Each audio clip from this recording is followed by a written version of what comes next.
Un saludo a todos. Es una alegría estar de vuelta después de tanto tiempo sin publicar reseñas y quería volver con un libro súper interesante, El primate que quería volar, de Ignacio Martínez Mendizábal, publicado en la editorial Espasa. Eh, Siendo el autor quien es, uno de los principales investigadores en evolución humana a nivel internacional, y tratando el libro sobre la evolución de nuestra especie,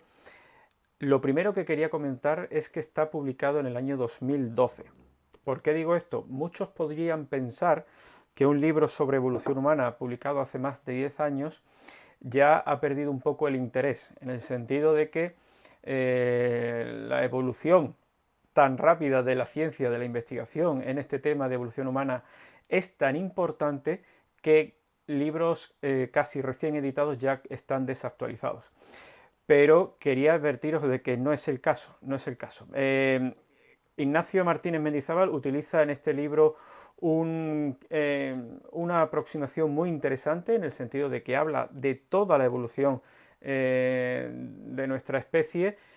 no solo de nuestra especie, sino de nuestros antepasados, es decir, desde que nos separamos de los chimpancés y de los gorilas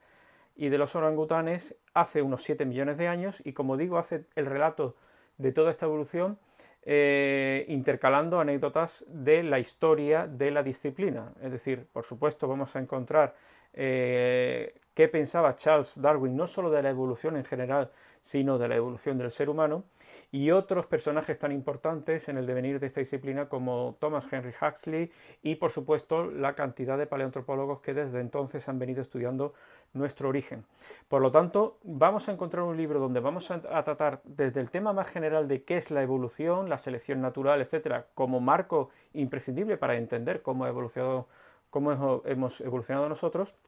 y también los avances de la disciplina poco a poco, con los primeros descubrimientos de nuestro género Homo, después los ardipithecinos, etcétera. Es decir,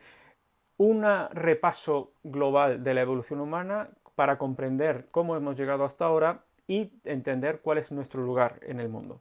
Por lo tanto, es un libro muy interesante, como digo, aunque esté publicado hace más de 10 años, no pierde ni un ápice de actualidad. Encontramos capítulos que hablan de estos orígenes, Hombros de Gigantes, donde vemos los inicios de la disciplina, no solo de la paleoantropología, sino también del estudio de la evolución, los primeros hallazgos de fósiles en Asia y en África. ¿Cuál es el origen del género Homo? Un tema muy discutido, muy debatido, que evidentemente va a seguir dando que hablar, porque aunque parezca mentira, hay mucho que decir y muy poco con certeza de lo que podemos saber. El capítulo sobre, obviamente, la montaña encantada, se refiere a la Sierra de Atapuerca y a todos los hallazgos. Aquí un detalle importante. Ignacio Martínez lleva media vida excavando en la Sierra de Atapuerca y en otros muchos lugares, especialmente en la cima de los Huesos. Es súper importante, y esto es algo que yo repito muy a menudo, conocer las impresiones de primera mano de los investigadores acerca de su trabajo en distintos yacimientos. Es decir, la ciencia se comunica a través de artículos científicos que están destinados no tanto para el público general como para otros colegas, para dar a conocer hallazgos, dar información sobre posibles hipótesis acerca, en este caso, de la evolución. Es decir, es una comunicación del conocimiento muy técnica, y la falta de espacio y esta concreción impide que los investigadores,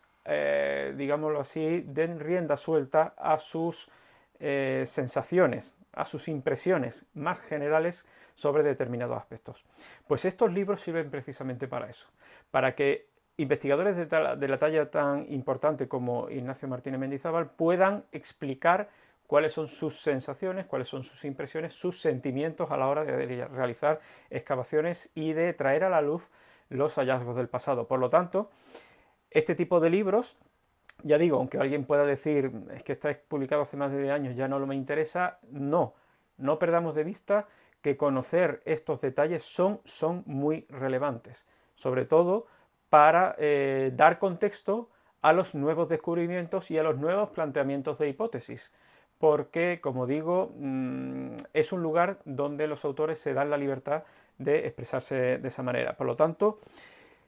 teniendo esto presente y también el hecho de que Ignacio Martínez se va a convertir en el sucesor, digámoslo así, de Arzuaga en la codirección de los yacimientos de Atapuerca y especialmente del yacimiento de la Sima de los Huesos, como digo, es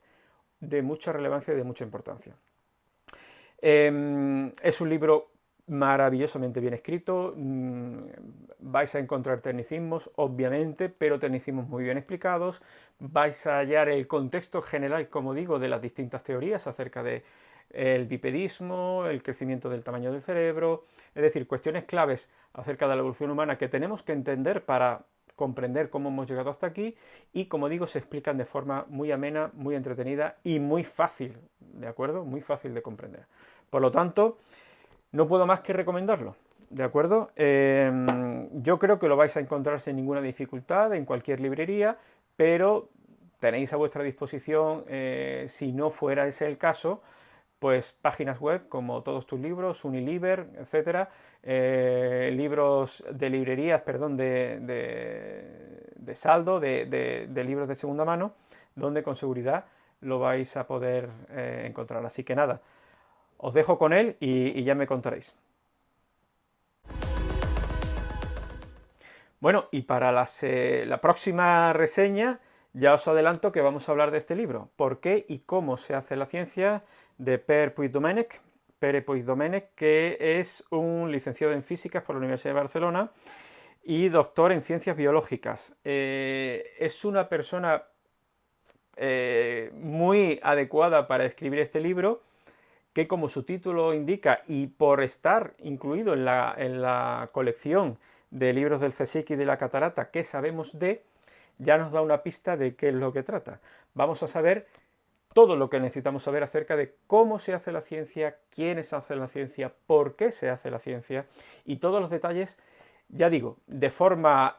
somera, pero con contenido acerca de un tema tan importante como este, que curiosamente no había sido tratado en esta colección. Por lo tanto, es un libro tan reciente como que fue publicada la primera edición en el año 2021, o sea que perfecto para introducirse en el mundo de la ciencia, pero ya digo, no de una forma general, conocer la historia de científicos, no. Cómo se hace la ciencia hoy en día y detalles acerca de estos aspectos que, como digo, ya entraremos más en detalle en la reseña.